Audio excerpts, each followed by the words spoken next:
আসসালামু আলাইকুম সম্মানিত কৃষক ভাইয়েরা, আজকে আপনাদের সামনে আসলাম লাউ চাষ নিয়ে গুরুত্বপূর্ণ কিছু তথ্য দিতে। আপনারা যারা শীতকালীন লাউ চাষ করতে চান, লাউয়ের বীজ থেকে চারা তৈরি করবেন ভাদ্র মাসের শেষের দিকে অথবা আশ্বিন মাসের প্রথম সপ্তাহে লাউ গাছ জমিতে রোপণ করবেন চারা। এটা 10 কাঠার একটি জমি। এটা মূলত পানের বরজ ছিল। দীর্ঘদিন বরজ থাকার পরে আমরা এবার বরজটা উঠিয়ে দিয়েছি। এই পানের বরজের মাথায় লাউ চাষ করা হয়েছে। এই দেখুন, আপনাদের যাদের পানের বরজ নষ্ট হয়ে যাচ্ছে অথবা দীর্ঘদিন বয়স হয়ে গেছে, সেই জমিতে পান আর খুব ভালো হচ্ছে না, আপনারা এই বরজের মাথায় বিভিন্ন ধরনের বাম চাষ করতে পারেন। লাউ, কুমড়া, ঝিঙ্গা, চিচিঙ্গা এগুলো চাষ করবেন।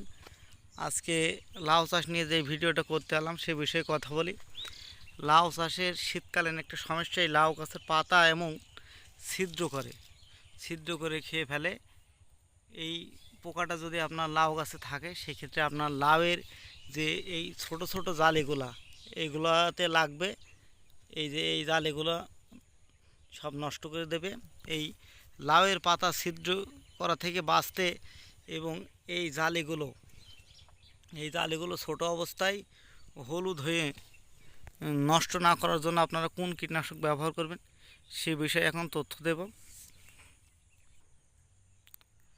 লাউয়ের পাতা মূলত যেই পোকাটা এরকম ছিদ্র করে খায় সেটি হলো, এই দেখুন, এই সবুজ জাব। এই দেখুন পাতার নিচে, এই দেখুন এই জাবটি আপনি যেই ধরনের কীটনাশক ব্যবহার করেন না কেন, খুব সহজে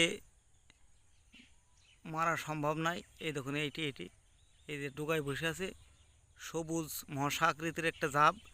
এই জাবের জন্য আপনারা বাংলাদেশের একটি মাত্র গ্রুপ ব্যবহার করবেন, সেটি হলো ডাইমেথায়েট। আপনারা যে কোনো কোম্পানির ডাইমেথায়েট ব্যবহার করবেন, অটো কোম্পানির টাপগার এবং বাংলাদেশ এগ্রিকালচারের বায়োথায়েট, স্যামকো কোম্পানির সেমকাপ, এই ধরনের কীটনাশক ব্যবহার করবেন। ওই কীটনাশকের সঠিক ডোজটি আপনারা জমিতে প্রয়োগ করবেন। আপনারা অনেকেই জানেন না ওই কীটনাশকের কী পরিমাণ ডোজ। এই ডোজটি বোতলের নেবেল ভালো করে পড়ে ব্যবহার করবেন। আমরা মূলত লাউ চাষ করে ওই ডোজটা বুঝতে পেরেছি। সেটা হলো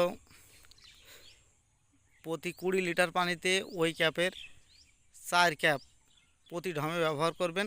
আর লাউয়ে বিভিন্ন ধরনের পোকা থাকে, যেমন সাদা মাছি, পাতা চিবিয়ে খাওয়া বিভিন্ন ধরনের তিড়িং পোকা, অনেক ধরনের পোকা থাকে। এই জন্য আরেকটা কীটনাশকের সাথে ব্যবহার করবেন, সেটি হলো বায়ারের সোলেমন। প্রতি 20 লিটার পানিতে বায়োথাইড গ্রুপের কীটনাশক ব্যবহার করবেন, ওই ক্যাপের 4 ক্যাপ, অতএব 20 লিটার পানিতে 30 মিলি।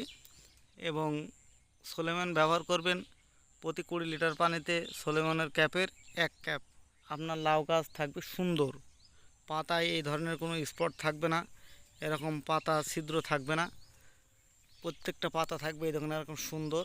আমরা এই ওষুধটা ব্যবহার করার পরে নতুন যে পাতাগুলো বের হয়েছে, এই দেখুন কোনো স্পট নেই, সুন্দর চকচকে। ওই সবুজ মাছি পোকা যদি না দমন করতে পারেন, লাউ গাছের পাতা ধীরে ধীরে ছোটো হয়ে আসবে এবং ছিদ্র আকৃতির হবে, আপনার জমিতে লাউয়ের ফলন হবে না। এই জন্য লাউয়ের পরিপূর্ণ ফলন নিতে আপনাদের ওই কীটনাশক ব্যবহার করতে হবে। লাউয়ের যখন জালি পড়বে তখন মাছি পোকার জন্য কোন কীটনাশক ব্যবহার করবেন, লাউয়ের জালি ঠেকানোর জন্য কী পরিচর্যা করবেন সে বিষয়ে পরবর্তীতে ভিডিও দেবো। আজকের মতো এই পর্যন্তই। সম্মানিত কৃষক বন্ধুরা, আসসালামু আলাইকুম, ভালো থাকবেন।